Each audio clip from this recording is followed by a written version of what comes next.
Welcome to How to Crush the new USMLE Step 1 2025 Masterclass. I want to first start with this. So you would have seen this recently, hopefully, is that the USMLE Step 1 pass rate is dropping. So if you look at the pass rate back in 2020, it was like 97% for MDs and about 95% for DOs. It was that high, it was that good. But after Step 1 went pass fail, we went from a numeric score here to a pass fail system here. You would see that this rate has started dropping significantly, where it has dropped to 89% for MDs and 86% for DOs. Can somebody guess what is the pass rate for international medical graduates? Just put it in the chat. What is the current IMG pass rate for Step 1 in 2025? The answer is it's about 65 to 70%. It really depends upon the country, but that's a stark decrease from what it used to be. Previously, the pass rate for IMGs was close to 85% to 90% around this time. And look at where it has dropped to. And this exactly happened when the exam became pass fail. It was happening before as well, but when it became pass fail, it was even more. What are the main reasons so many applicants failing? So we have done extensive research with applicants currently we're working with and students preparing for the USMLE worldwide. And one of the main reasons that students fail the USMLE and even score low on Step 2, because again, the Step 1 foundation isn't that good. It's because of outdated strategies. They're studying with old material for a 2025 exam. They're using 2022 Kaplan notes, which really don't matter in this day and age. They're using very old systems, Anki systems that really are not relevant in this day and age, very old NBMEs, which leads them to study for a 2020 exam when the exam has moved and shifted. Second thing that's happening is, especially after the pass fail transition, students have started paying less attention to Step 1 and what their score is on NBMEs or any other practice tests, because the main goal right now is to pass, not to surpass certain threshold. And because of this, students have gotten fixated really on passive learning methods and things that don't really stick. They moved away from test-taking frameworks that allowed them to come to the answer without knowing the answer, because they have not been doing as many as question banks as they should do.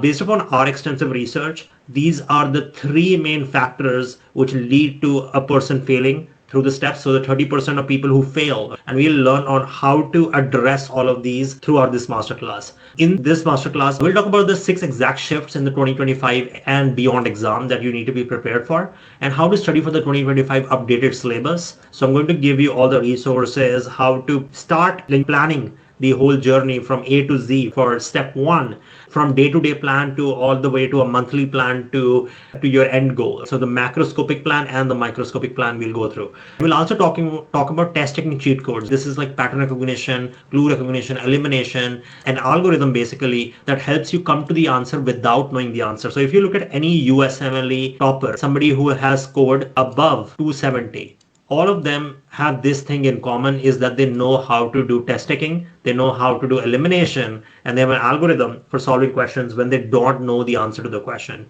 And that is what I'm going to give to you. And stick with me, and I promise that you're going to learn the same algorithm that they know, so you can take your score to a 270 and you're not afraid about the exam.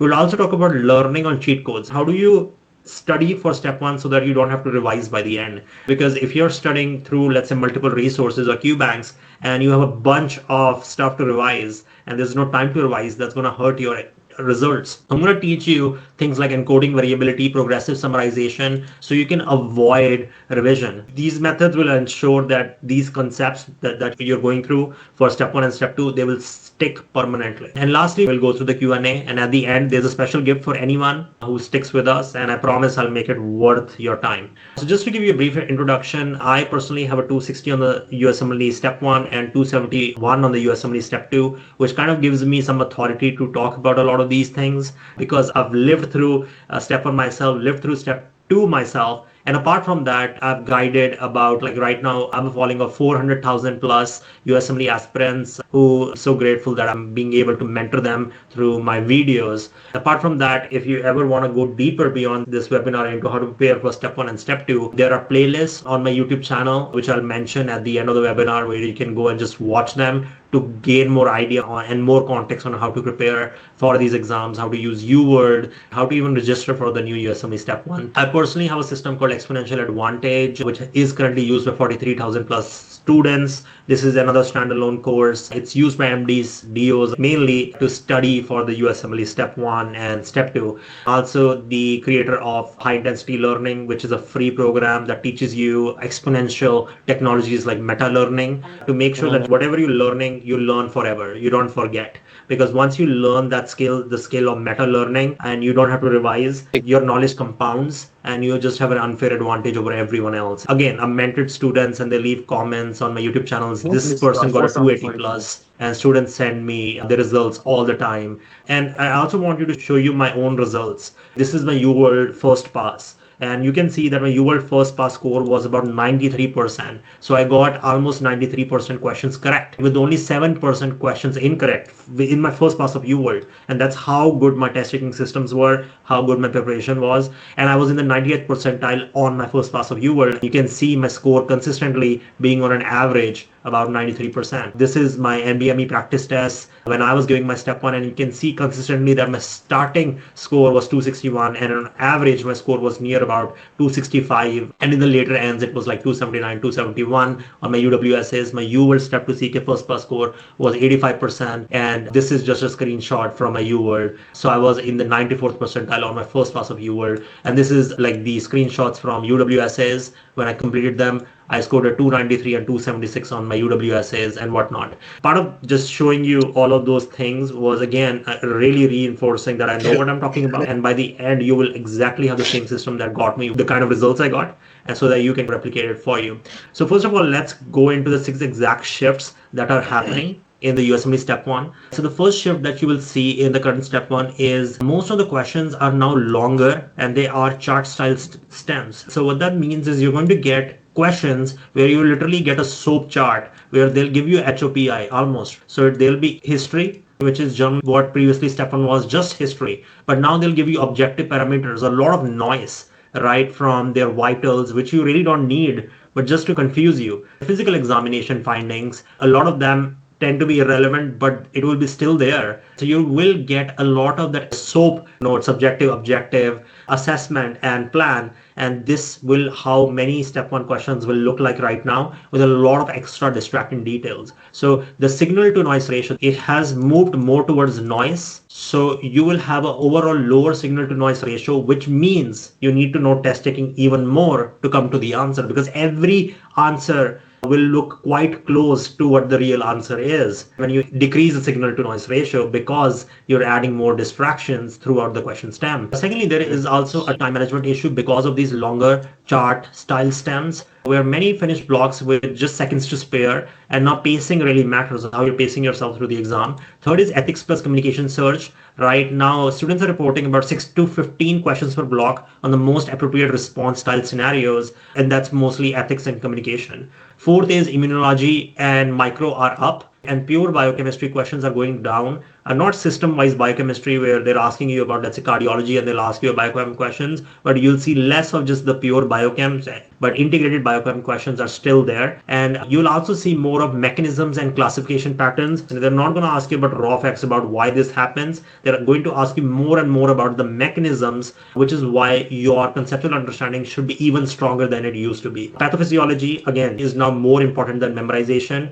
because they're going to see how you think, your triage, and decide under pressure. And lastly, the resource misalignment. A lot of resources right now are teaching you things that really don't matter. And one of the main examples of this is Kaplan. It used to be very relevant before, but as of now, not as relevant as it used to be. Similar to that, USMLE RX and other question banks are not updated to what the current Step 1 demands. So how do you study for the 2025 updated syllabus? And what I will tell you that the crux of your preparation should be question banks. The reason I say question banks should be the main thing that should guide your preparation is, number one, is they train you on differential diagnosis plus elimination of different differentials that don't really make sense.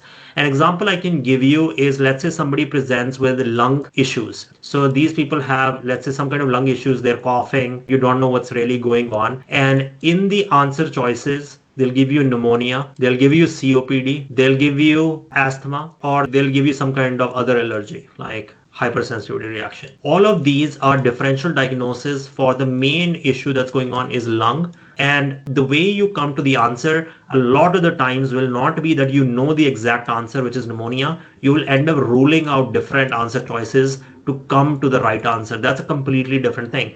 No other resource will teach you this but Qbanks. Since USMLE is all about differential diagnosis, knowing what conditions can be very much similar to each other, but knowing how to distinguish between them, that's what USMLE is.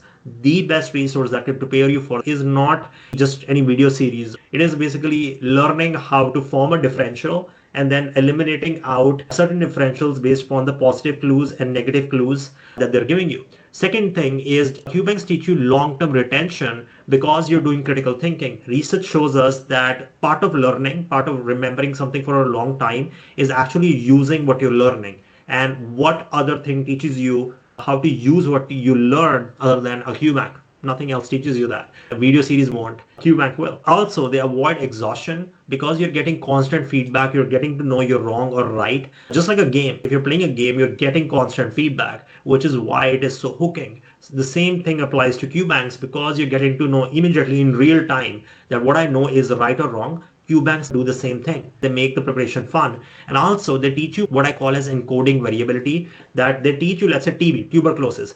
You will get different presentations of tuberculosis throughout your USMLE prep. So TB will sometimes present in a male, sometimes in a female. In one case, it would be from a leaked out from the lab. In another case, there was travel. So they will give you a variety of clinical presentations. Also, like somebody would be coughing a lot more than another person. So they teach you not just exactly what the condition is, but the range of the clinical presentations of that condition, which is why they're so powerful. My advice to anybody who's preparing for the USMLE is to maximize the number of Qbanks that you can do, because again, USMLE is literally the same thing as Qbanks. It's about differential diagnosis and elimination. Other resources really don't capture that. And what I recommend most people is to do at least 2 to 3 Qbanks. One of the reasons people are failing the USMLE more and more is because right now they're doing 1 Qbank. And this is one of the main reasons you're seeing a decline in the pass rate, with the IMG pass rate dropping to about 65% to 70%. And we'll talk about what kind of question banks that you can use. 2 main categories of question banks that I recommend people is to, number one, first start with a learning question bank, which is where you will learn concepts and learn to apply concepts. And this is basically you're learning about what TB is, what the variety of presentation of TB, the extent of presentation of the TB. So you're learning that. But at the same time, you're also somewhat learning the micro scale, not the macro scale, the micro scale of learning pattern recognition and clue recognition, which are the foundation of test taking. This is when you're learning, okay, what is the most common clinical presentation of a disease? That's pattern recognition. Clue recognition is, for example, if let's say you see tactile phlebitis, that's a positive clue towards a certain condition. If you see pulsus paradoxus, that's a positive clue towards severe asthma or a certain condition. So it teaches you how to learn to see these clues and then form your differentials. So that is a learning Qbank. In learning Qbank, your main goal is learning over practice. Because if you don't know what you don't know, you will never refine it. The second type of Qbank is a practice Qbank,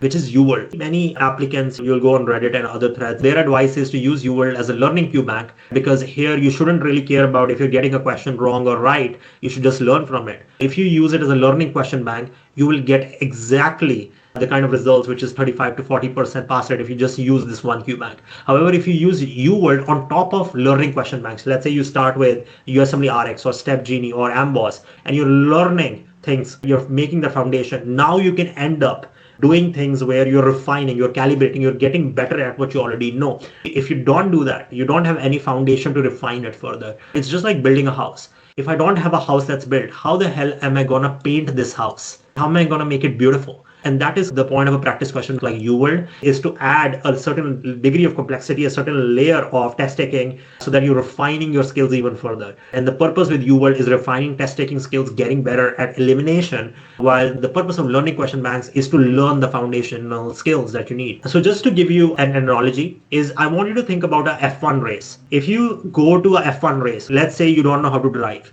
and you're like, hey, I'm going to learn how to drive in an F1 race. I'm going to get an F1 car. Let's go. Now you go to the F1 race. What's going to happen is if you don't know how to drive, you're going to have an accident probably. Hopefully, like you'll be safe and there's a lot of like sports physicians there who'll take care of you. But if you just take that car and you don't even know how to drive, you will not be able to get better at F1 racing or get better at that racing because it requires a certain level of foundation. And a lot of students who start with UWorld or some other question bank, just one QBank, when they do one QBank, this is what their learning looks like. They're not able to go above a certain threshold. So what I would recommend is first go and master driving first, right? Before going into the F1, learn how to switch gears, learn what side of the road should you drive on, learn how to do parallel parking. Once you have the basic skills, now you can go to UWorld or some other advanced resource where now that I know how to drive, let's say I go to the F1 race, it is going to be way easier for me,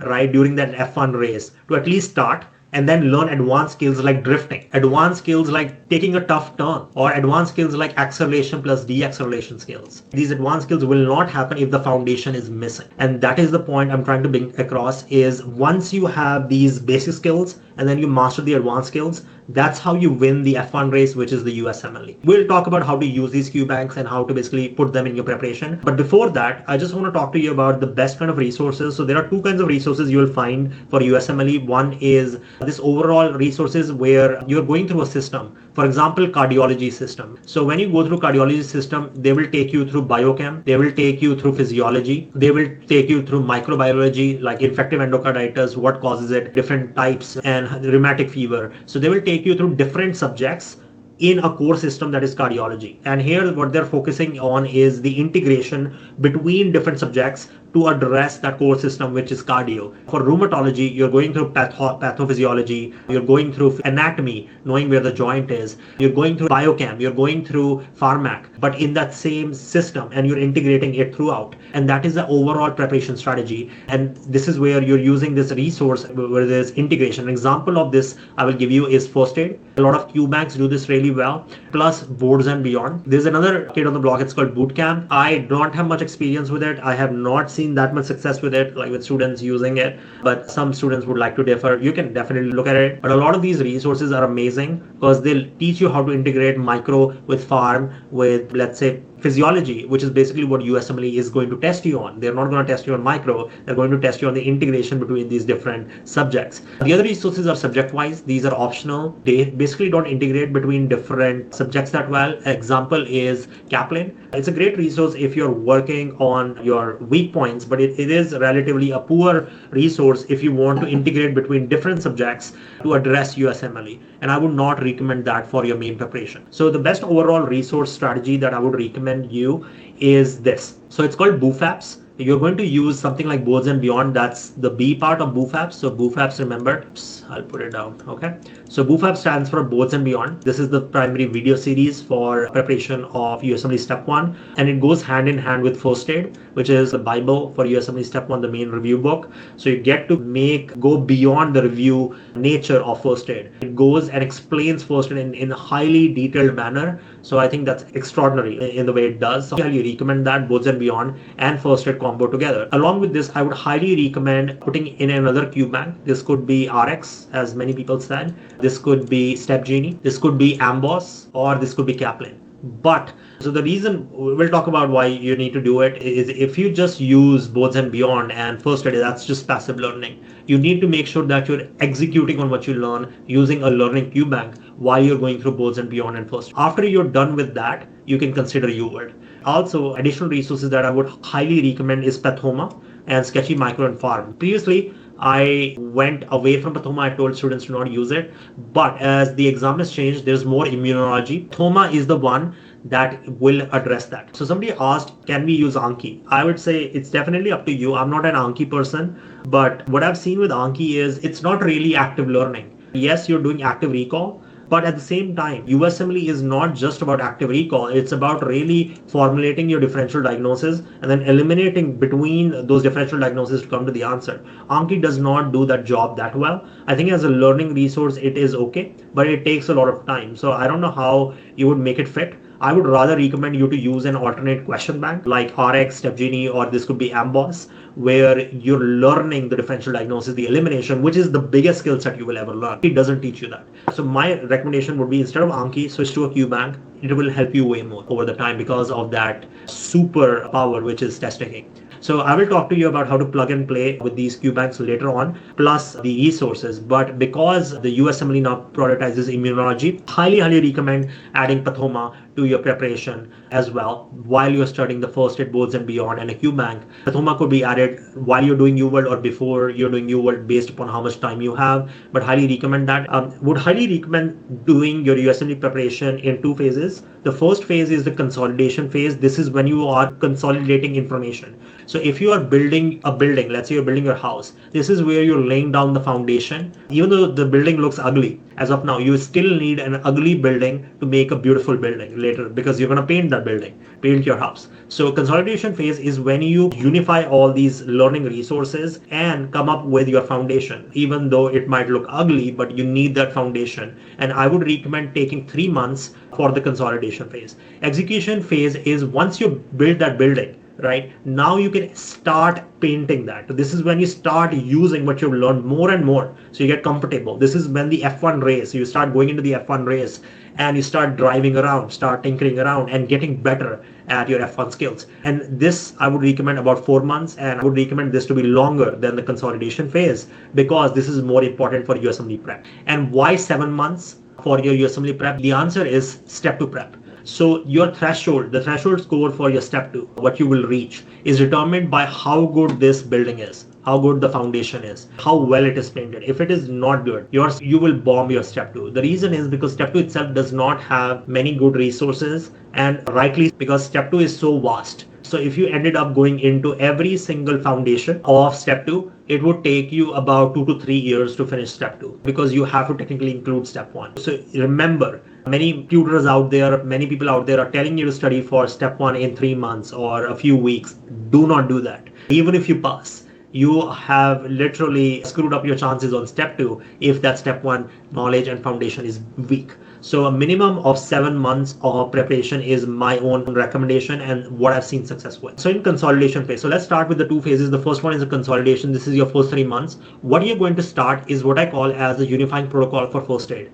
So you're going to start first aid. Since it's such a good review resource, it basically has the A to Z of what will come on the USMLE Step 1. You're going to take the latest version of first aid because the exam changes and they make changes to first aid based upon that. So you're going to take the latest version of first aid and you're going to combine it with boards and beyond plus a QBank. So you're doing some passive learning. You're seeing, gauging what is the extent and depth of step 1 with the first aid plus boards and beyond. But at the same time, you're executing on what you know so that you can retain it. During the consolidation phase, you're going to start resources like boards and beyond. So you're going to read about 10 pages a day of first aid while watching videos of boards and beyond for that consecutive system that you're doing. So simultaneously you'll be reading, let's say, cardiology, and at the same time you'll be watching cardiology videos, and you'll be doing about 10 pages a day of first aid. So if I look at 10 pages a day, so that's 300 pages a month. Into 3 months, that's about 900 pages. So you should be done with first aid by the end of 3 months. During this time, you will be watching boards and beyond videos. Many students ask me, Manik, what happens if there is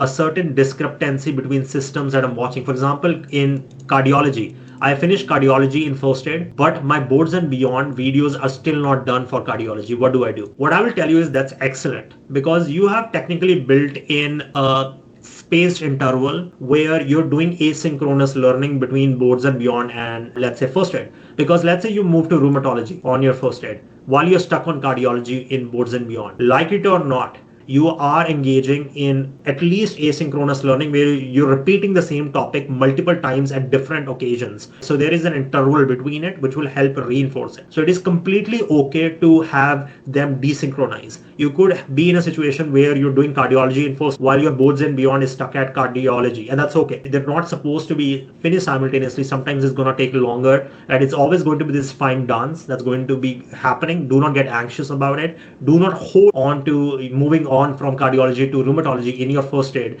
if your boards and beyond videos are not finished. That's completely okay. That will actually augment your learning even further because you're adding a spaced interval between your first aid interpretation or knowledge of that subject plus the boards and beyond knowledge or interpretation of the subject. During this time, you will also be doing sketchy. I used to do sketchy whenever I was just like going on a walk or a stroll, and you're going to be focusing mainly on microbiology and pharmacology. During the consolidation phase, while yes, you will have passive learning, you are reviewing resources like step for first aid for step one, boards and beyond, and sketchy. We need to have some level of active learning through this. The way you do this is what I call as question-based first aid revision. It's a part of encoding variability, it's an alternative to revision. I will talk about encoding variability later, so just hold on to this term right now. But what we're trying to do here is we are adding another layer of reviewing first aid beyond just boards and beyond and reading first aid itself. What we're doing is we're adding a third layer of reviewing first aid using a Qbank, because it's one thing knowing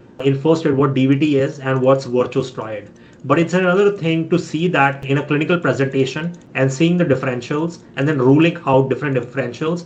That's a very different skill set. And that's what we will do with a static QBank or a learning question bank. The ones that I would highly recommend, and I will talk about if you should go with one over another, are StepGenie, USMLE RX, and Amboss. Here the goal is learning over testing. It is completely okay to get things wrong. There's nothing that should tell you, okay, my percentage should be going up. A lot of students worry about their percentages, the correct percentage during the learning QBank stage. I would tell you, don't worry. The goal here is again to get as dirty as with the driving, make mistakes, and learn as much as possible. The goal here is to finish about 2,000 questions at the least in those 3 months, the consolidation period, which would equate to about 24 questions a day at least. And that's not a lot of questions. The goal here is, while with the first aid, you're building that building with the boards and beyond, with the first aid. The goal here is to further strengthen that building by adding, let's say, additional cement with this active learning framework so that you can retain what you're learning, plus you can execute on what you're learning. So you're going to learn basic test taking skills like clue recognition, pattern recognition. I will go into these test taking skills later, so don't worry, I will explain those. But that's kind of the goal, is getting to execute on what you learn, because that is what the USMLE will test. Consolidation phase. So the first QBank I would recommend is USMLE RX, and this is from the authors of First Aid. The beauty of RX is, if you do RX, this is basically what I did. I did about 60 questions a day. I was crazy. I would not recommend that many, but if you don't have time, 60 questions works. So I would do about 24 questions a day of USMLE RX. And the beauty of RX is it's going to give you first aid in a question-based format. So what would happen is they would give a question, you will see the answer. Okay, this is the answer. You will go through the differentials. You'll start learning how to rule out different option choices. They will give you the explanation, and then they will give you the first aid page that question was derived from. So you get to revise first aid, you get to review first aid in a question-based format. And that is the power of RX. And it's a great question bank for that. That's what I used when I was preparing. The problem in this current day scenario with RX is that it is not updated to the 2025 standards. If you go through a RX question, it's not been updated in freaking decades,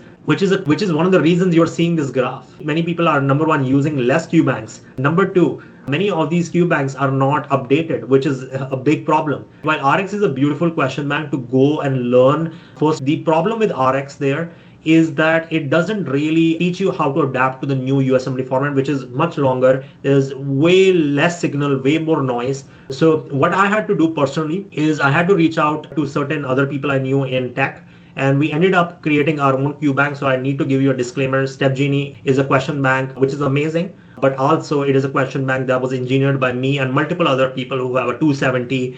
And one of the reasons we created StepGenie was, again, it is an alternative to RX. But the reason we created StepGenie was because of this decline in scores, and our students were not getting good results just from using RX because of the change in the 2025 format. So what StepGenie does is it basically adapts to the 2025 format, and we update the questions every quarter with the USMLE question pool change to make it even more calibrated to what the current format is, so that we want you to learn that. And you can see how big the question is compared to what you will see in RX. You can take a free trial of RX if you would like to. The question stem is like two lines long. That is not how USMLE questions look. Highly would recommend Step Genie because it does that really well. It's updated to the 2025 standards, but again, a disclaimer, it is engineered partly by me. The other benefit of Step Genie, and it's up to you if you want to even get this or not, but again, at the end, we'll tell you what the free gift is, and it is related to Step Genie, is that you get an AI tutor with Step Genie. So you get an AI where you can ask it to explain a question, give me a hint,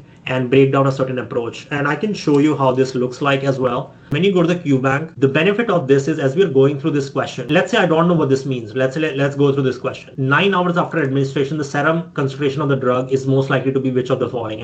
So you go through the answer choices. An investigator is studying the metabolism of an experimental drug that is known to have first order kinetics. Immediately after administration, an intravenous dose of a drug to the patient, the serum concentration is 60 units per liter. 3 hours later, the serum concentration of the drug is 30 units per liter. 9 hours after the administration of the serum concentration of the drug, which of the likely is following? And your answer is this.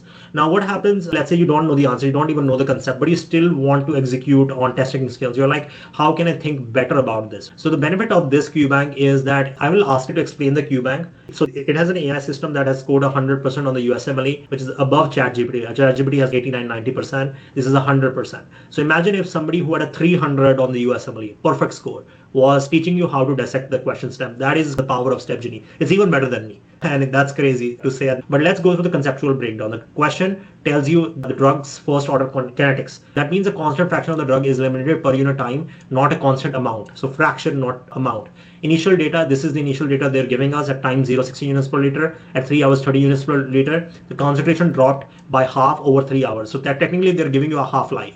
And if like how to use half-life, then you can use how to calculate this in a stepwise format. So it will walk you down the way you think through the question, which I think no other question bank does that well. And that's why I'm so passionate about this question bank, is because it solves a very important problem that people had, was that how expensive tutoring is. You have to pay $200, $300 per hour to do the same thing. Step Genie gives you an alternative to that, where you can do it for a very minimal price. We'll talk about that. It's very low and gives you a world-class tutor where it'll break down very hard questions. And this is not even that hard. The other beauty of Step Genie is it uses at macro data to give you what are your weak spots and what are your strengths. And then based upon that, it will tell you what to do with your study strategy. So it's not only looking at your QBank, if you use other parts of everything, what you will get is, for example, so I was using Step Genie so it analyzed all my QBank data. It's tracking everything you do in the QBank. So for example, if you're oscillating between different choices, Step Genie is tracking that. And it's analyzing, okay, that's your weak area. So it will tell me, okay, I attempted one question, so I'm not doing a lot of questions, but it says my toxicology knowledge is good, that I identified deferoxamine for iron overload. But my weakness is this. So I'm doing low volume of practice efficiency and time efficiency. It's taking me significant time. So the action plan is you got to increase question volume, time management drills, diversify question topics. So it does that job really well. But as you go through Step Genie, the benefit of that is you're getting weekly reports on how to fix what problems there are. That's kind of the benefit of Step Genie. Okay, let's go to the next one. Other question banks that I would highly recommend that are good are Amboss. The other problem with Amboss right now is, again, it's not fully updated to the 2025 standard, but it is a good question bank overall. Kaplan is also a good question bank, but again, nowhere near the current 2025 standard. If you look at NBME's 32, there's a big discrepancy between them and this. Consolidation wise, what else can you use? You can use Sketchy, like we talked about, and Pathoma. Manik, for certain conditions, it's a free resource, by the way. You can use it for neurocutaneous conditions. So this is like tuberous sclerosis and all its brothers and sisters, Sturge-Weber syndrome. Manik is amazing for neurocutaneous disorders from what I've discovered. The next phase is after you're done with your 3 months of prep. So 3 months of prep, what did it include? It included you going through first aid. It included you going through boards and beyond. So that was passive learning plus active learning, which is using, and this could be RX, this could be Step Genie, this could be Amboss, this could be Kaplan. And after you're done with that, you now know driving. Congratulations. You can now go to the F1 race. And this is what the execution phase is, which is going to be about 4 months long. I basically use a poker analogy as well to explain the execution phase. It is like there are levels of playing poker. So there's level 1 of poker where you know rules. You're really good at knowing the rules. You're really good at knowing the strategy. That's level 1. But there's a level above the level 1, which is level 2 of poker. This is when, beyond just knowing the rules, knowing how to play a good hand, you can read the other person. So part 1, level 1 of getting good at USMLE is just knowing how to play a good hand. That's level 1. That was your consolidation phase. That's when you were learning the rules. Level 2 of playing poker, just like USMLE, is reading what the question writer's intent is and then changing your strategy based upon that. That is how poker works. So level 1 poker, knowing the rules, playing a good hand. Level 2 poker is I can read your face and I can predict the hand that you have. Once I can predict the hand you have, I can call bluffs. I can do things that I couldn't do just at level 1. That is level 2 poker. Level 3 poker is not only just I know how to play a good hand, I can read what hand you have, but I can also read what hand you think I have. That's level 3 poker. And you can go to infinite levels, and that's based upon that you have different levels of poker players. And that's the same thing with USMLE is you want to go to level 3 is number 1 is do I have a good hand? Do I know my basics? Number 2, can I read the question writer's mind? Number 3 is can I read the question writer's mind to see what they're trying to make me do? Where are they trying to get me? That is level 3 poker. Same to that, level 3 USMLE. And that's the level 2 and level 3 you learn in the execution phase. So in execution phase, what you're trying to do here is this is your F1 race. This is when your house gets beautiful. You start painting it. And this is more of an assessment tool or a practice tool than a learning tool. You need to have a certain level of knowledge, a certain level of driving skills in terms of the USMLE context in order to be executing on a very high level and learning advanced skills like drifting, like for the F1 race. And that's why I keep it as more of an assessment tool, looking at what went wrong, what went right, and then based upon that, getting better and better at those advanced skills like drifting and stuff. Right here, you're going to mainly employ your testing skills and you're going to calibrate, seeing what went wrong in employment of, let's say, a certain gear, which you weren't able to do before. About 3,600 questions exist currently for the current USMLE Step 1. My recommendation, because you're going to give 4 months to the execution phase, is to do the UWorld in about 3.5 months, which would be about 40 questions a day. During this, the reviewing strategy that you should have is you should prioritize the wrongs over the rights, and you should execute the unifying protocol. Unifying protocol, what I mean is you should have your first aid, which is your knowledge base. In your first aid, what you're trying to do is this, and I will show you how my first aid looks like. You're trying to assimilate data from boards and beyond, making points where first aid is lacking. You're going to make your notes in first aid. I would recommend using a digital version of first aid. Some people don't like it, but if you have a physical version, you can just make notes. But in that version of first aid or whatever latest version of first aid you have, you're going to put in any points that the first aid lacks that BNB mentions, or let's say a certain question bank mentions and first aid lacks. Same thing with UWorld. As you're going through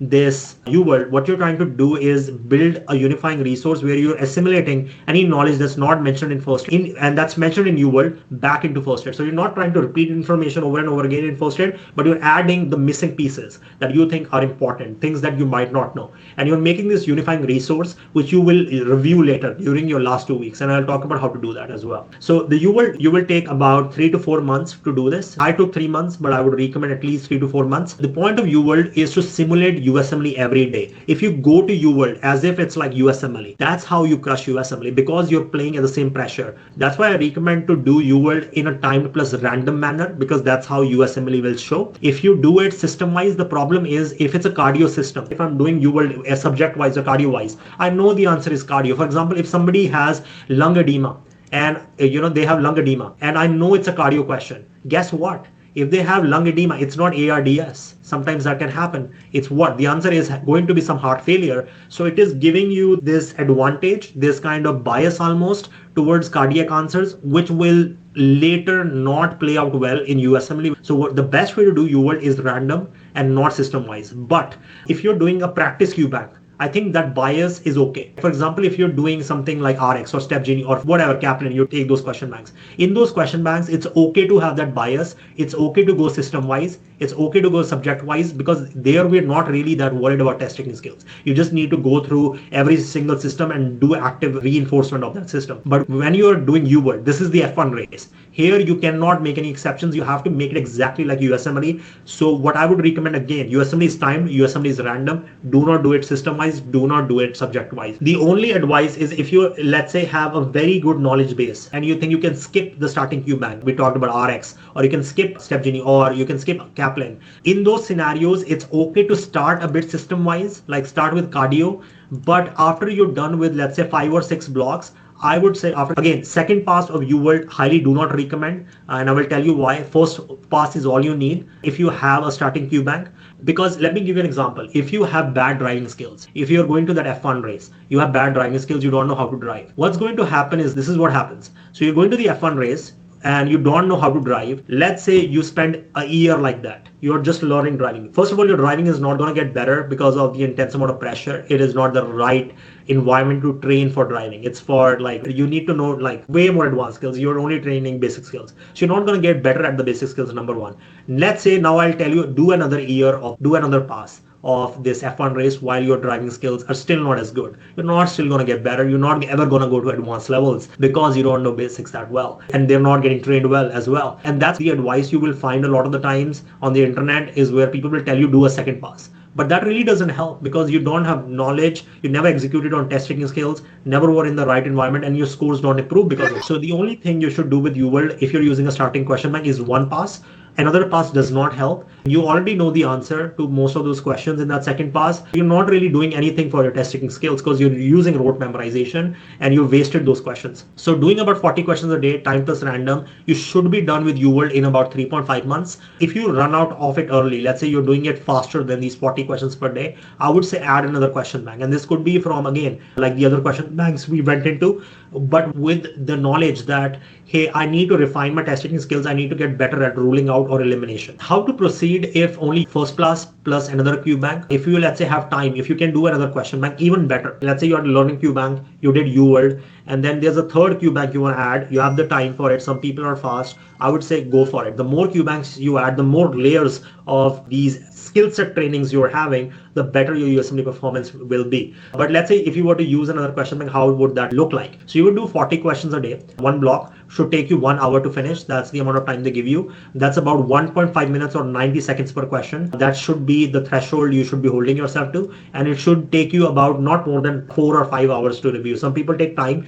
but take your time reviewing both the right and the wrong explanations, because sometimes what I see in students is they will tell me, Manik, I just want to go through the wrong ones. The problem is that sometimes you get a question right for the wrong reasons, because it's a guess. So in order to prevent that, my advice is to go through every question in UWorld like it's the Holy Bible, and then dissecting why you got it wrong. Was it right for the right reasons, or was it for the wrong reasons? So take about 6 to 7 minutes for each question at the least, so that you're making sure you're not skipping over very important information to calibrate your testing skills. And UWorld extra info, there's an option to add a flashcard on UWorld, which will take you not a long time of time. I had about 25 flashcards per block, which equated to about 1,900 flashcards at the end of the day. And it took me 5 days to review it towards the end of my prep. This was like in the last 2 weeks. So you can definitely make those flashcards. But I think what helps even more is unifying this information into first aid. For example, you learn something. It sometimes is very helpful if you have a digital version of first aid. You can just do Command F or Control F, and then you can assimilate whatever you don't know into first aid. And I will show you how this looked like on my first aid as well. Adding another question bank. So for example, you spend 4 or 5 hours in UWorld. The next time should be spent with another question bank, about 40 questions, and should not take you more than 2 to 3 hours to review. You can cut this stage out completely. If you don't have time, you'll be completely okay if you've done, again, a learning QBank. And again, I'm trying to cater to different variations of USMLE prep. Some people are not able to do a learning QBank, and they're like, hey, my scores are not improving. What do I do? And I'm on UWorld already. I've started it. This is the strategy you would use. If you've done a learning QBank, I think you can skip this other QBank stage and just focus on UWorld and doing resources like Pathoma if you didn't have time fitting in Pathoma or fitting in another resource. So in execution phase, apart from UWorld, what you're also doing is NBMEs, free 120, UWS is 1, and AMBUS free assessment. AMBUS free assessment is optional, but these are not, right? So in the execution phase, what you're going to do is UWorld self-assessment. My recommendation is to give your UWS, if you're doing a 7-month prep, your UWS 1 and 2, about 5 and 5.5 months into the prep. That's the recommendation. So you want to give it long enough for your testing skills to develop, to see what the real result will be on the USMLE. And you also want it to not be early enough that your testing skills are not developed. If it's, let's say in 3 months, you give UWSA. If your testing skills are not developed, you will get a very underrepresentative of your score, which is not helpful. So my recommendation is this sweet spot is 5 months for UWSA 1 and 5.5 months for UWSA 2. So UWSAs, you should do it on like a Sunday when you can take a break. I used to take breaks on Sundays and just dedicate the whole day to UWSAs and just reviewing it. It takes a long time. It can take an entire day to review an entire UWSA. So take an entire break from step one and just give your UWSA 5 months and 5.5 months into your prep. Execution phase wise, apart from your UWorld, your UWSAs, self-assessments, NBMEs are critical. Currently, they just added another NBME, which is NBME 32. I would highly recommend almost all students to go through 25 to 32 and remember to start with the NBMEs. So what we're trying to do is go in an ascending chronological order. So we're trying to start with NBMEs which were less relevant, NBMEs that are more relevant. Because we start with less relevant NBMEs, the more we are gauging how NBME thinks. But as we go to the later NBMEs, you will start seeing how the exam has shifted, how the stems have gotten longer, how what I've just told you is actually coming through. So that would be more representative of what your final score is. So we want to again go into the mindset somewhat, but as time goes, we want to refine that mindset to what that exam is. And we're trying to waste the older NBMEs and keep the most relevant NBMEs towards the end. Best possible scenario is to do all 7 NBMEs. I sometimes recommend students who have the time to go through at the entire NBME Qbank. This is what we call as the NBME Qbank, which is from NBME 18 all the way to NBME 32, which is about 14 NBMEs. And I'll talk about how to do this.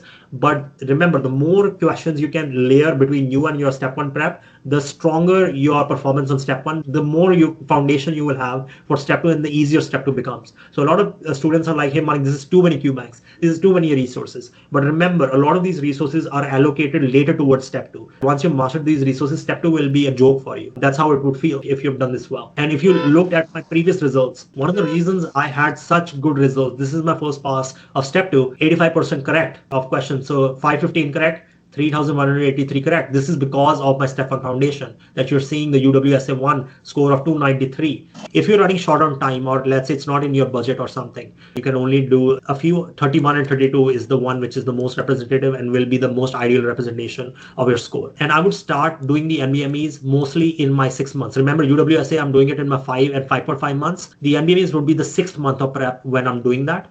And generally, I think that should give you enough time, enough of a buffer zone if you do it weekly or every, let's say, twice a week to cover all these NBMEs by the end of your prep. In the execution phase, this is your last 2 weeks. My recommendation is to go through the free 120. Free 120 is a resource that's available for free on the USMLE website. They give you 120 questions which are the most representative of the current USMLE, and you will see what I'm talking about come to fruition when you compare it with previous resources or Qbanks. They have very short lines which are no longer true, very short question stems. Free 120 will break it, and you will also see that signal to noise ratio thing I was telling you when you compare a lot of like old Qbanks and whatnot from the free 120. But yeah, free 120 is great. Definitely do it in your last 2 weeks. AMBO self-assessment is held at certain times. You can get it for free. It doesn't happen throughout the year. But if you do have the chance, again, more questions never hurt. And in the last 2 weeks, you're also going to do your review of your first aid. Last 2 days before the exam, you don't want to add more cognitive fatigue. You want to relax. So you're going to cut out any kind of studying, anything in the last 2 days. You're just going to relax. So all the cognitive fatigue washes out and you're able to perform really well on the exam. This is just like F1 racing. If you're constantly F1 racing and 2 days before the exam, you were also F1 racing, you are going to be too tired for the main F1 race you want to perform, which is the USMLE. So you want to have at least 2 days of relaxing, active relaxation, going to meditate, not looking at screens, just out in nature, not revising anything before you go for your main performance. This is how my own prep looked like, which was about 7 months. So first 1.5 months, you can see BNB and first aid plus sketchy micro. And the next month was Pathoma plus I used physio. I would not recommend physio in this day and age. I think you don't really need it as of now, but I did Pathoma plus physio plus sketchy farm. And the next 1.5 month, I did a QBank. So I didn't do the QBank simultaneously with first aid and BNB. I did it separately, which is not the best decision, but that's how I was building my strategy. I did not know what was the best way. But after I've deployed the simultaneous strategy where you're doing the QBank during this period, what you will see is that's way better when you're doing it synchronously with first aid and BNB than separately. I did it separately, not the best choice. In the next 3 to 4 months, you're going to be doing UWorld, adding another question bank if it's needed. If you've done a practice question bank, you don't really need it. and then any sketchy revision, plus adding NBMEs plus UWSs as you saw. In the last 2 weeks, you will be just doing a first aid revision mainly and any other notes you have, but I would say unify everything into first aid. Subject-wise resources, if you're struggling with certain subjects, I think these are great resources. But I think in the day of AI and how things are going, an example is, again, if you go to Step Genie, so one of the best things about Step Genie is the AI in Step Genie is free. So for example, if I'm struggling with a certain concept in physio, I could ask Step Genie to explain everything in physio that's relevant to USMLE and keep testing me on it until I get better. So that might be a better strategy. But if you don't want to go through that, you can go through these resources, which is for physio, there's physiology, there's physio and Constanzo. Constanzo is a review book, which I highly recommend if you have the time. Kaplan notes are amazing if you have weak basics, but again, not the most relevant in this day and age. Anatomy, there's shelf notes. Biochem, there's Pixorize. Pathology, there's Pathoma, as I discussed. This is a must resource though. Pharmac, I've already told you, Sketchy Micro and Pharm, and behavioral sciences, I think first MB should cut it. Next is testing skills. Guys, testing skills are the superpower that you will see in everyone who scores above a 260 or a 270. It's not like many people think it's knowledge. I have more knowledge than many people who have 240s or 230s. It's my knowledge. It's actually not that. And an example I can give you is you would have a lot of toppers in your medical school, and these medical school toppers, when they go and do USMLE, all of a sudden they are getting 230s. While people who, like me, who were never medical toppers, they are giving USMLE and all of a sudden they are scoring 260s and 270s. So it's definitely not the case, it's knowledge. I can tell you, because you have so many toppers and you would know so many people who are backbenchers who have such contrasting results to what their history would tell you that the prediction would be. The reason for that, again, the difference in a 230 versus a 270 is not just knowledge. It is number one thing that matters is testing skills, your ability to come to the answer without knowing the answer. So a 2, what he does is, or a 220, what he does is, if they're given answer choices, A, B, C, D, what they're going to mainly rely upon is their knowledge of A is the answer. And that's it. That's all they can do. If they face a question where they don't know what the answer is, they'll get it wrong, or just have a 25% chance of getting it right if they were to guess, right? Versus a 270 or a 260, what the difference is, if they're given the same number of answer choices, what they're going to do is they're able to, let's say I don't know the answer to this, they're able to rule out B, C, D to come to the answer, which is A. So the power of test taking lets you come to the answer without always knowing the answer based upon the clues that they will give you. And apart from the clues, the patterns that they will give you. And once you know that, you have so much confidence on the exam. I knew I was not going to fail on my USMLEs ever because of how good my testing skills were. Like I would go into any NBME, not know the exact answer, but because I had seen certain patterns and certain clues before, and I knew how the NBME thought, I was able to play that game of poker, like I said, which is USMLE, on a very high level where I could predict the answer without always knowing the answer. And that is what the beauty of testing skills do and what they can do for you. So we're going to go through a question, guys. And this is, I want you to give me the answer, what you think is the answer in the chat, and I'm going to review that. And I'm going to employ, first, we're going to do it without testing skills, and then we're going to do it with testing skills, just to show you the difference it makes. Guys, let's go through this question together. Give me your full attention, and I want you to put the answer choices below for me. So this is A, B, C, D, and E, and F. So let's go through the question. A 75-year-old woman is brought to the emergency department after losing her consciousness at home. Okay, she has a history of getting up from her bed and falling and losing consciousness for several seconds. She has a history of atrial fibrillation, hypertension, and angina pectoris. She's currently taking aspirin, chlorothalidone, warfarin, nitroglycerin as needed. She's pulse is 110 per minute and regular. Blood pressure is 98/52, and she has dry tongue on physical examination findings. Her capillary refill time is 4 seconds. Cardiopulmonary examination is normal. Further evaluation of the patient will show what? Increased troponin, absent P waves on ECG, elevated BUN, left ventricular hypertrophy, a clot in her popliteal vein on compression, ultrasound, a friction rub on oscillate. I want to see in the answer choices. Type your answer in the chat. What do you think the right answer is? So I'm getting a lot of B's. Okay, somebody said E. Okay, absent P waves. Somebody is saying B. Somebody is saying C. Somebody is saying B, E. Okay, so thank you for that. I want to, let's first ask anybody who said the answer was B. Why did you say the answer was B? Was it because they said atrial fibrillation? But if you said the answer was B, let me ask you a question. This patient has hypertension, history of hypertension. Why can't hypertension cause left ventricular hypertrophy, which is D? Yeah, because if anybody said the answer was, let's say, I'm seeing a lot of, D's now. I'm seeing E's as well. So a clot in her popliteal vein on compression ultrasonography. What made you say that? This kind of means DVT. What made you say that? Is it because she's a woman? You saw, okay, she's a woman, okay, and she's losing consciousness. Maybe there's a pulmonary embolism and she has hypertension because of the pulmonary embolism.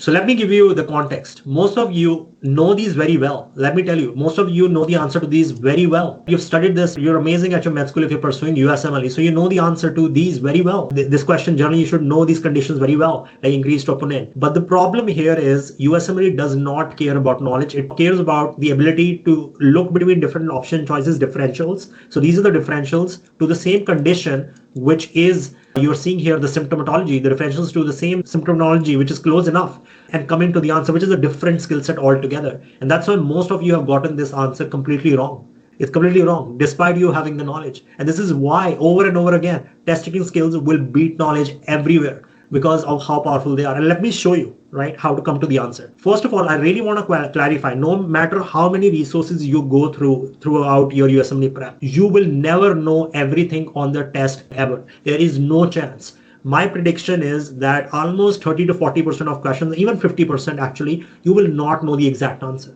Never. The way then to come to the answer, the way that you should come to the answer is elimination, the ability to rule out different option choices. And we'll do that now using certain clues like history. For example, this patient had hypertension. The age, for example, she's 75-year-old female, which is telling me something. Her at sex, male versus female, certain disorders happen more in males than they happen in females. Ethnicity, if somebody is African American, they have a higher chance of getting, let's say, certain diseases than not. They have a different way of being treated on their hypertension than certain people or not. Certain people who are from the Mediterranean have a higher chance of thalassemia. That is a clue that you can use to eliminate different answer choices and come to the answer. Physical examination findings. So here you got cardiopulmonary examination is normal. That is a physical examination finding that you can use to rule out between different option choices. And lastly, laboratory findings. So a lot of the times they will give you things like troponin or other findings like CRP, which you can use to rule out different answer choices to come to the right answer. But the problem is, even though elimination exists and people know about it, they don't have a system to dissect the question and then rule out answer choices. And I'm going to introduce that system to you, and that's called Exponential Advantage.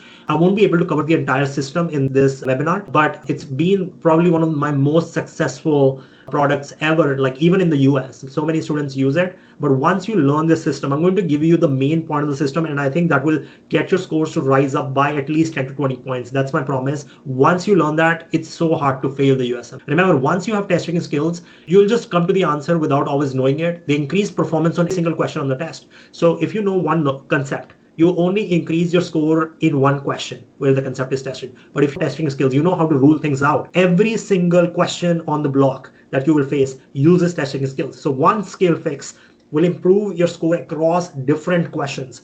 And that generally has an exponential effect. And they ensure consistency and reliability across all exams by ending the maze of guessing. A lot of the times you're using very broken systems of elimination, broken systems of ruling stuff out, which is why your results are not consistent and reliable across NBMEs, UWSAs, because somewhere your knowledge is getting tested more, somewhere your knowledge is getting tested less, and that's why you will see that variation versus what you saw with my results. They were pretty consistent with my USMLE score and over again because of the testing skills, because it's that skill set that allows me to come to the answer no matter what the knowledge delta is between different exams or different practice tests or Qbanks. And they significantly boost question-based learning through surgical precision. And I will show you, right, how to do this, how to learn better using test taking skills. And they end the low scores and no growths, and powerlessness where you feel you're guessing all that, and they end the unpredictable nature of the test because you're not worried about knowledge. You know how to come to the answer even despite not knowing everything. Without testing skills, you're in never-ending cycle of self-doubt where every decision feels like a potential mistake. Is it A or is it B? Is it A or is it B? Is it A or B or a C? And you're always guessing, always that cognitive fatigue you're carrying with yourself. There's constant anxiety, frustration, and dread brought on by each question. You're overwhelmed, and there's always this fear, what if I get this wrong, if I fear failing? And that is going to end with this system called as the exponential advantage system. So let's first break down the foundation of test taking, which is pattern recognition and clue recognition. What is pattern recognition? Pattern recognition means that you see a certain pattern and that pattern tells you, okay, this is likely the answer. And the way this happens is on the USMLE, they will test you on the most common clinical presentations of a disease. The way this looks like is, and this is like classical presentations. So for DVT, this would look like a 35-year-old female or older. She is smoking or is on OCPs or is pregnant, which is causing the hypercoagulability. And she suddenly develops a swelling on one leg while she's traveling. And the answer there would be a DVT plus minus pulmonary embolism. That's how USMLE is going to test it. USMLE will not technically give you a male patient who is 20-year-old, is not doing any of this. No smoking, no hypercoagulability risk factors, who presents with a swelling, and the answer is going to be DVT. Might happen on step 2 where it is a bit more advanced, but for step 1, it's very rare that happens, because what they want you to know is the most common clinical presentation of how a disease can present, because that's what you're going to see in real life, and that's how you're going to treat patients. You're not going to treat patients based on atypical presentations. So the first concept I wanted to learn is the USMLE will test me on the most common clinical presentations, and how can I find out for DVT, for let's say sarcoidosis, what is the most common clinical presentations, and how can I build a blueprint in my head? So it could be, let's say for sarcoidosis, this is the common presentation USMLE will give you. A female, generally of African American ethnicity, 20 to 40 years old, has bilateral hilar lymphedema, and she presents. The answer will not generally be TB. Very rarely it will be TB. The answer will be sarcoidosis. It would never be a male who's Caucasian, is 70 years old, and presents with unilateral lymphadenopathy. It will be like this. That's what USMLE does. Once you get to learn this, it helps you rule things out and come to the answer very fast. And this is why it's very important, if you know pattern recognition, that what is the most common pattern for this condition, you know how to learn better. Because if you know what's the common pattern, they're going to ask you about different patterns. You're going to be asking that question with every single topic. And once you ask that question, you build that pattern list for different conditions. What's going to happen is you're learning better overall, and you're going to perform better overall. That is pattern recognition, and I will show you how to use this.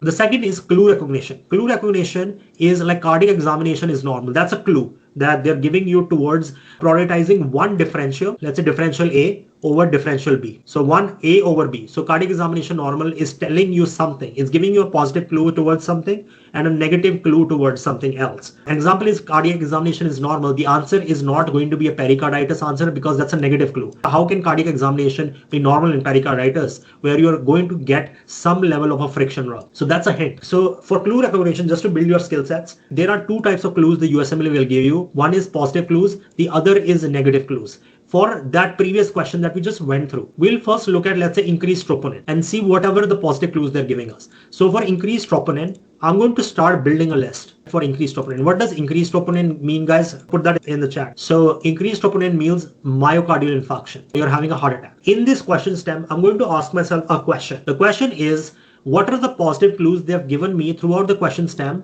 to make the answer likely that it is myocardial infarction or increased troponin? That's what I'm going to be asking. So the positive clues are, number one, history. So this patient has a history of, let's look at angina. So that's a positive clue that I'm getting. Look at how old she is, 75-year-old female. Fits into the picture that if you're old, you have a higher chance of getting myocardial infarction. She also just fell, right, and lost consciousness for several seconds, which can happen with MI, syncope. She's having a low BP, pulse is high. A lot of these things are pointing towards myocardial infarction. History, her age, 75-year-old female. What else? Angina pectoris history. She's on nitroglycerin, so it makes sense. Along with the this is a positive clue. The syncope can fit into the picture of positive clues for increased troponin. But let's look at the negative clues. Negative clues means they are ruling out this answer choice. So positive clues means you're ruling in increased troponin. So I'm asking in the question stem, what are the clues they are giving me that are ruling in the answer choice, which is answer choice A, which is increased troponin, and I've written those down. The second thing I'm asking myself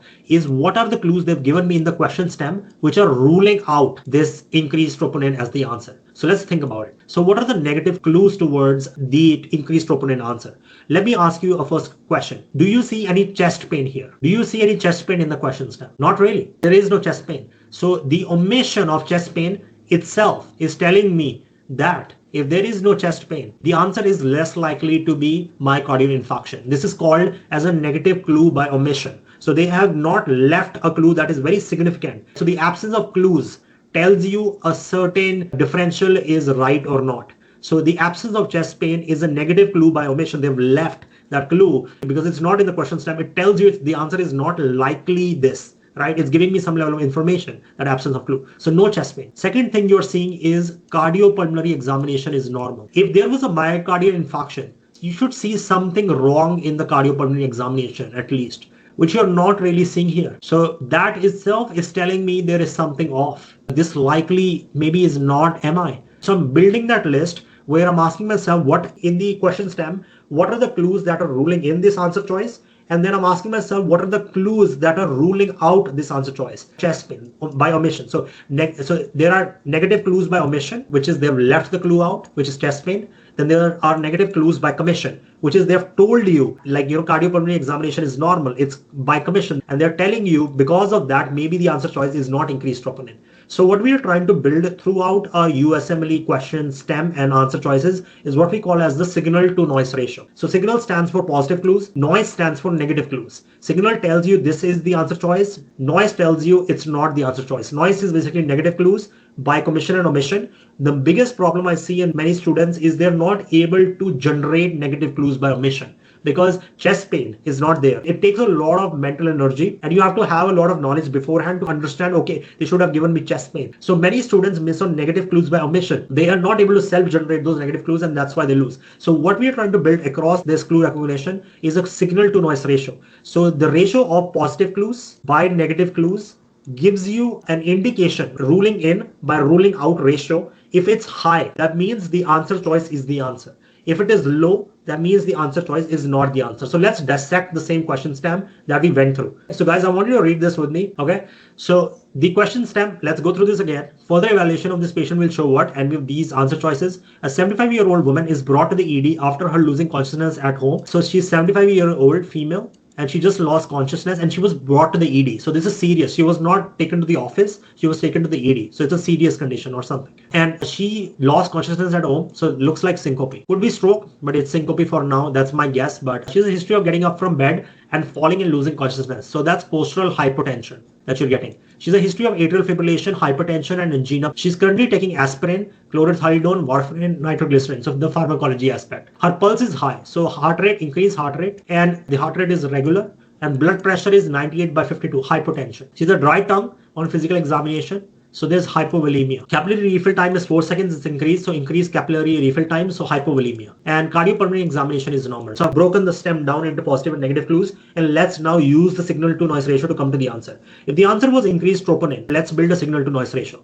What are the signals, positive clues, by negative clues? I want you to put that in the comments. So the positive clues here are the age. She's 75 plus her history. She has angina pectoris. Plus you can see some of the low BP and you can see tachycardia. Those are the positive clues. What are the negative clues they are giving you in the noise? So negative clues they have given you is no chest pain. That's a negative clue by omission. So they have not mentioned it. Plus cardiopulmonary examination is normal. That's a negative clue by commission. So that's the signal to noise ratio here. Let's look at absent P waves on ECG. So let's draw the signal to noise ratio here. So the signal to noise ratio here is, so let's look at the positive clues. The positive clues are, so she has AFib. AFib can cause absent P waves, correct? In AFib, what can happen as well is that you can have tachycardia. You can also have low BP. But what are the negative clues towards AFib? Can somebody tell me what are the negative clues? The answer is, let's look at her rhythm. It's regular. So the signal to noise ratio again has shifted, and you can see there is some level of noise here, and that's making me rethink, is this really AFib? Because her rhythm is regular. So would there be absent P waves? So you're looking at both the ruling in options and ruling out options. Based on the signal to noise ratio, likely not increased troponin because no chest pain and cardiopulmonary examination is normal. Likely not absent P waves on ECG because look at the negative clue, regular rhythm. And also look at her cardiopulmonary examination. If you had AFib, you would have been able to detect something maybe on the cardiopulmonary examination. It's not a very strong clue, but it's still a clue. So likely it's not the answer. Maybe I'm wrong and I will reconsider it later, but for now I will rule it out. Let's look at elevated BUN. Elevated BUN is what? Right, you have increased urea. Where does that happen? Hypotension. Let's build a signal to noise ratio here. So if I were to build a signal to noise ratio here, what are the positive clues? Positive clues are, number one, she has syncope, right? Here, the syncope is positive clues everywhere. So syncope is the positive clue for this, absent P waves and increased troponin. So she has syncope, which can happen with hypovolemic shock or some kind of hypovolemia. She has syncope. She has postural hypotension. Her blood pressure is low and her heart rate is high, correct? What are the negative clues towards hypovolemia here? What in this question stem by omission or commission tells you it is not elevated BUN? The answer is 0. Nothing tells you that. So very high likely elevated BUN is the answer. Let's look at the others. Left ventricular hypertrophy. Let's draw a signal to noise ratio here. If I were to draw a signal to noise ratio here, what are the positive clues they're giving me and negative clues they're giving me about left ventricular hypertrophy? So for that, positive clue is hypertension. She has a history of hypertension, and hypertension can cause left ventricular hypertrophy, if you guys remember, right? And that left ventricular hypertrophy over time can be problematic. So it's on the top of my mind. But at the same time, let's look at the negative clue. The negative clue here is her blood pressure. So her blood pressure is pretty well controlled. It's 98 by 52. She's actually hypotensive. Plus she is taking something for her hypertension, which is chlorothalidone. So she is on antihypertensive medication. Given the negative clues, this could be the answer. Like there are positive clues, the hypertension, but the negative clues are also there, which makes it less likely to be the answer. So I'm going to take out left ventricular hypertrophy for now. A clot in her popliteal vein on compression ultrasonography. Let's draw a signal to noise ratio here. So what are the signals? What are the noise? The signals here are positive clues, which is she is a woman, she is syncope. Syncope can be caused by pulmonary embolism because of a DVT, definitely possible. What else tells you this could be a DVT? She could be in a hypercoagulable state. She's 75 years old, she's a woman, she's taking aspirin. So maybe in some level of a hypercoagulable state that you're getting, right? Apart from that, she also has AFib, maybe that's adding some level of hypercoagulability. But let's look at the negative clues. The negative clues here are, do you see any leg inflammation or any leg swelling? So the negative clue, the omission by negative clue, so negative clue by omission is the absence of leg swelling. If I don't have a leg swelling, how can this be a clot in my popliteal vein, which happens with DVT? Apart from that, do you see any leg pain? Is she suffering from any leg pain? Do you see any smoking that she's doing? Not really. Generally, the presentation, the pattern recognition is should be smoking, OCPs, or some other hypercoagulable factor. AFib is not that big of a hypercoagulable factor, but you don't see any smoking here. She's not traveling anywhere. There is no stasis. She doesn't have the virtuous triad. And also, the cardiopulmonary examination is normal. If this was a saddle PE, you would see some kind of abnormality in the cardiopulmonary examination, some kind of edema. You don't see that. So if you're not seeing that, this is not the answer. A friction rub on auscultation. So let's look at the friction rub. The friction rub, where does it happen? Constrictive pericarditis. For constrictive pericarditis, what are the positive clues in this stem and what are the negative clues? So the positive clues in this is, again, if you have a bad constrictive pericarditis, you can have syncope, you can have hypotension. So syncope, hypotension, she's old, maybe there's some level of inflammation. But what are the negative clues towards this friction rub on auscultation? What do they tell you? Cardiopulmonary examination is normal. If cardiopulmonary examination is normal, how can there be a friction rub on auscultation? You should get some kind of abnormal heart sound that should be present. Constrictive pericarditis also causes chest pain. Where is the chest pain? No chest pain. Cardiopulmonary examination is normal. So I'm going to rule this out. So look at how powerful that technique is. The answer is elevated BUN. But even if you did not know that, let's say you did not know that, and I was just even guessing, imagine if you can just use the signal to noise ratio to come to the answer for such question stems. An average person, if they don't know the answer, they have a 16% chance of getting a question right, because there are 6 answer choices. So you have a 16% chance if you don't have test taking skills. But if you have test taking skills, let's say just based upon cardiopulmonary examination is normal. That's the only thing I've taken out increased troponin, because in MI, your cardiopulmonary examination should not be normal. There should be something up. Absent P waves on ECG, I can take that out, because in AFib, you should see some kind of rhythm problem or something you should hear. There should be some issue, the heart missing a beat. You're not really seeing that there. Apart from that, if you have left ventricular hypertrophy, if I know cardiopulmonary examination is normal, you should get S4. There is no S4. That's a negative clue. I can take that out. And if there is, let's say, a friction rub on auscultation, cardiopulmonary examination is normal, I can take the friction rub on auscultation out. So the only thing I'm left between is C and E. So that's the power of testing skills, is you move from 16% chance of getting it right to a 50% chance of getting it right. And I also want you to ask yourself, as you're going through this question stem, and just tell me in the chat, do you have a better learning style after you learn testing skills? After I taught you how to dissect the question stems and how to look at the positive clues versus negative clues, do you think you'll be learning more from a question now and being able to contrast different answer choices, looking at the positive clues, looking at the negative clues, what's missing, what else should be there, mentioned in the question stem for the answer choice to be the answer? And so testing skills not only augment performance on the exam, they also help you augment learning. And this is why I keep telling people, please use a learning question bank, because once you start using a learning question bank, you see the testing skills helping you accelerate your learning in an exponential format. And then you cannot fail the USMLE. So how do you learn better? Number one, use test taking skills to learn. Go through question banks, and as you go, do your passive learning through first aid and boards and beyond. I really want you to build those differentials for each of these conditions and why every condition is different. For example, SLE versus RA. Can anybody tell me what's the difference between SLE and RA? They're generally seen in females who are generally young, and they have both arthritis. And they can give you a patient who doesn't have even the malar rash. How do you differentiate? The way you differentiate is in SLE, you have non-erosive arthritis. So the arthritis doesn't cause erosion in the joint. In RA, you have erosive arthritis. There's erosion in the joints. So the reason I know this is because when I was going through question, I saw this over and over again where I was confused between RA versus SLE. And I learned from the question bank, okay, this is how you differentiate. So the main crux of your learning should be based upon looking at the common symptomatology to compress down information, and then what makes these conditions different, right, from each other when this common symptomatology presents. And that's how you learn way better than anybody else well, using testing skills. Second is progressive summarization, and third is encoding variability over revision. What is progressive summarization? Progressive summarization is a next generation technique that's been designed for meta learning in order to speed up learning and execution. How do you perform progressive summarization? First, let me give you an example of what happens in a day-to-day life of a medical student or a graduate and how it affects them. Generally, what happens is whenever you're reading big books like Guyton or Genome, what they are building for you is understanding, which is context. They're giving you huge amounts of understanding.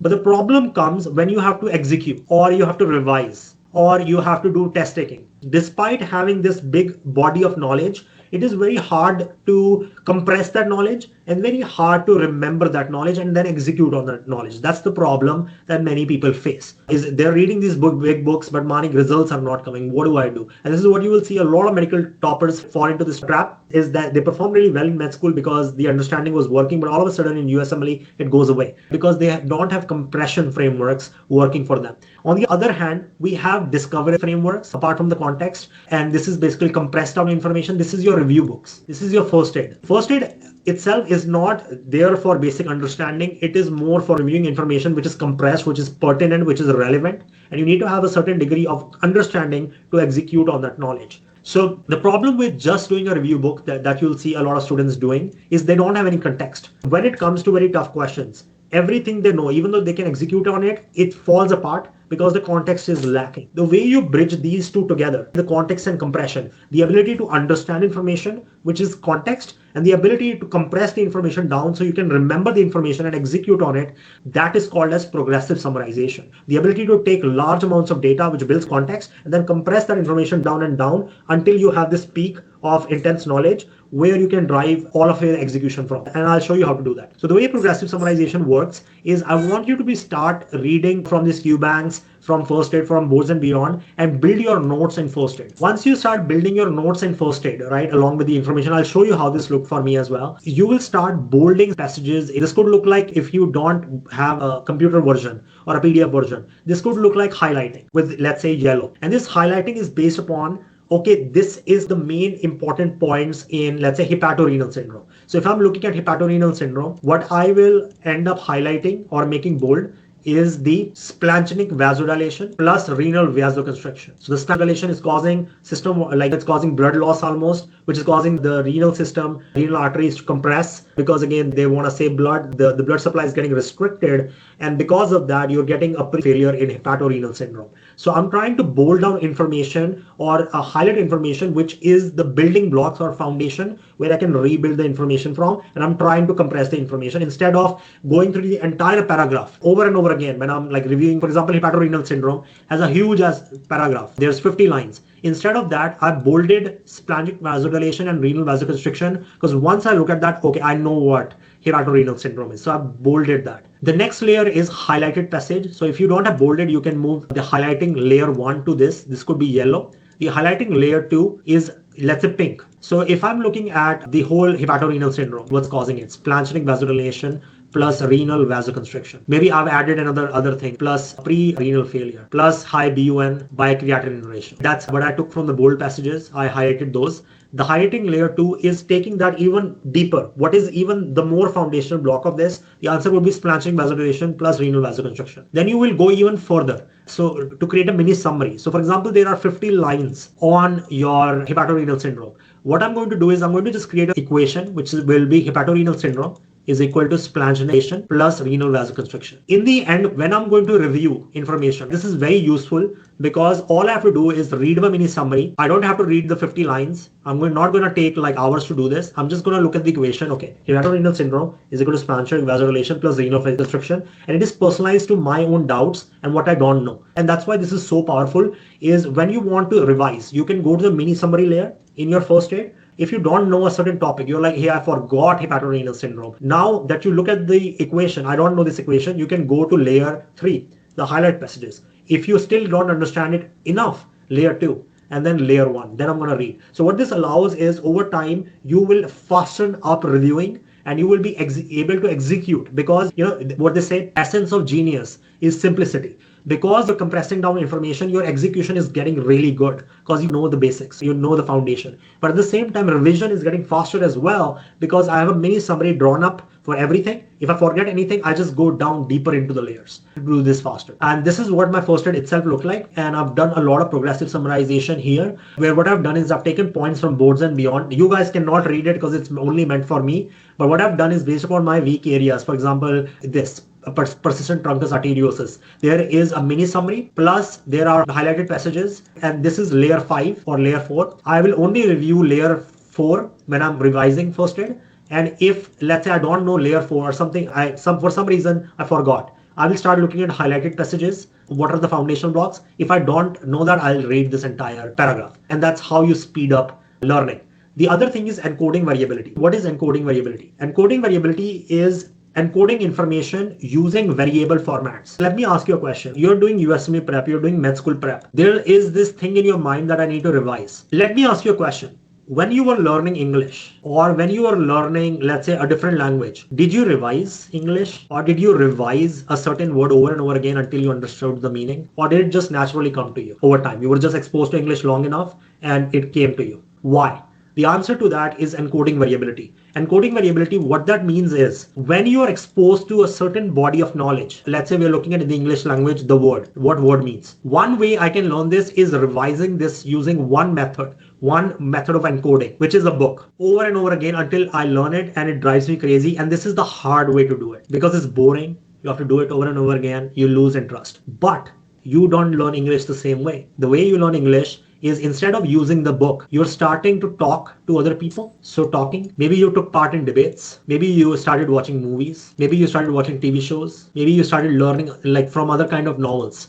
So all these different stimuli, these different learning sources, instead of revising the book, what you are doing is you're using different resources, different ways to encode information, the same information, and based upon that, it wasn't even hard work. Because you're learning the same information, but in different ways from a book, or it's the same information, but from a different way. And the advantage of encoding variability is you learned how to use the word, like the word in English language, in multiple contexts. So you could use, hey, do I have your word? Do I have your word means a promise. This is the word English comes from this. So instead of, if you just use the book, you would have learned one way to use it, but you used so many ways. So you didn't have to revise. Number one, it wasn't boring. It's always stimulating. And at the same time, what was happening is you're learning different ways to use it, different contextual ways, which is why encoding variability is far superior to revisions. In revisions, you're using the same resource over and over again and you're going crazy. Encoding variability, you're taking the same information. Let's say constrictive pericarditis. You're learning constrictive through encoding variability. First, you're going to learn it through first aid and BNB. That's layer 1. Then you're going to go to your QBANK. You're learning QBANK. Then you're going to go to UWorld. Then perhaps you're going to do NBMEs. Then you're going to do UWSAs. And then maybe a review layer of first aid. You're going to do a review in the end of first aid. So what you're doing is, instead of revising, my recommendation over and over to people is, instead of wasting time, what you want to do is you want to repeat the same information over and over again using different study tools rather than using the same study tool and going nuts over it. And that is one of the reasons why I succeed over and over again in any place I go, is because I'm taking the same body of knowledge and learning it through maybe a webinar or then a book. And then I go and practice it in real life. And then maybe I'll take a class on it or something like that. Same information without revision. If you use different sources to program it into you, you'll remember it for way longer. Actually, that's what research shows us. It beats revision and you will love it more. You'll enjoy it more. It's not hard work, just like learning English. And that's what I want you to do, is use different tools to augment that knowledge. What I didn't mention here was Sketchy. You will also use Pathoma. So all of these are basically, your revision is happening, but through different tools. And that's why go for this over anything else. Okay. So lastly, I want you to imagine a scenario where you're waking up the day before your exam and knowing that you nailed it. It's not after the exam, but the day before your exam, you're done. This is easy. That's how people who work with me and students who work with me feel before their exam, is they know they will pass. They are not afraid. And the reason this is because they've learned testing skills very powerfully. And because of this, they have zero exam related doubt. They're like, I knew I was going to pass. So maybe not score as high or maybe something like that, but I knew I was going to pass. Step 2, I was going to score at least 250 because of those good testing skills. So I had zero self-doubt. These students have zero self-doubt, anxiety, frustration, and dread or any resource overwhelm because of testing. I know testing skills. That's why I'm able to decipher what the question is trying to teach me, what the book first aid is trying to teach me, what matters more. And because I know testing skills, I can execute at a very high level and come to the answer without knowing the answer. And because of that, I have zero fear at the end of the USMLE. Yes, a time where you're not just afraid, you're excited about your steps. I want you to think about that time if that's possible. And what I want to tell you is it's completely possible. I just wanted to let you know we are opening up about 20 spots for our live USMLE Exponential Catalyst 6-month cohort. And the goal of this is to transform you from a prisoner of the steps. Students tell me they feel like a prisoner of the steps. It's like they're in a jail of endless revision. They don't know what to do. It's too hard. What we want to take you is from reality where your destiny lies in the hands of USMLE to where you become a USMLE assassin and you can control your results. You can do something that comes with elite level testing skills. And that will help you beat Step 1 and Step 2. That is what Exponential Catalyst is about. It's our 6-month live program, and you will master USMLE through live mentorship, elite testing skills, and real NBME questions. So why choose us? While other programs that you would have seen, they're about teaching you knowledge. As you saw before, a typical USMLE question doesn't just test knowledge. It is a game of testing skills. You need to know how to look at clues, the signal to noise ratio, how to think like the question writer to come to the right answer. And this is why we have designed a course to be learned through questions. So what we have done is we have taken all the NBME questions, we have taken the root concept, and we've created similar questions which do not inflate your score, and we take you down the questions about 25 to 30 a day, and we do it 3 days a week. So what you're getting here is 2 hours classes, so 2 hours into 3 days a week for 6 months. So you get 2-hour sessions, 3 days a week, so every alternate day, where we take you through 25 to 30 NBME style questions, which are very high yield. And that's how we cover the entire 2025 syllabus for USMLE using the exact thing the NBME is giving you. Because if you want to master USMLE, the way you do it is by studying what the NBME question writers are writing about and what they're testing. We also integrate our N+1 coaching technique, which is anybody who's teaching you USMLE Step 1 has crushed Step 2. They have a 270, 282. And the benefit of that is they're integrating high yield Step 2 concepts while they're teaching you Step 1, because that's the best time is to put that seed in and let that seed bloom when you move to Step 2. So we use our own N+1 coaching technique, which I developed, and now we use that to teach you Step 2 knowledge as you go through Step 1. And you go through our proven question solving algorithm. By the end, you would have mastered differential diagnosis algorithm. What you just saw is just 10% of exponential advantage, which is our signature test taking algorithm. The differential diagnosis algorithm trains you extensively. It's like 100% of what you just saw. That was 10%. And it is crazy. Once you learn the differential diagnosis algorithm, you will literally end up becoming a USMLE assassin. I will show you a lot of students who are failing, and we took them from fail to a 250 plus, right, on their Step 1, 260 plus on their Step 2 by teaching them through this format, teaching them differential diagnosis, how to rule things out, and then teaching them the entire USMLE Step 1 syllabus using questions, because that's what the USMLE will test you on in the end, not just basic lectures. And let me show you how this would look like. So it's live mentorship. You can ask questions as the tutors teach you. It is online. The classes are about 3 times a weekly, 2 hours long, and you get 6 months with us. If let's say there is a delay, right, in your exam and you're like, hey Manik, I don't know if I can do it in 6 months,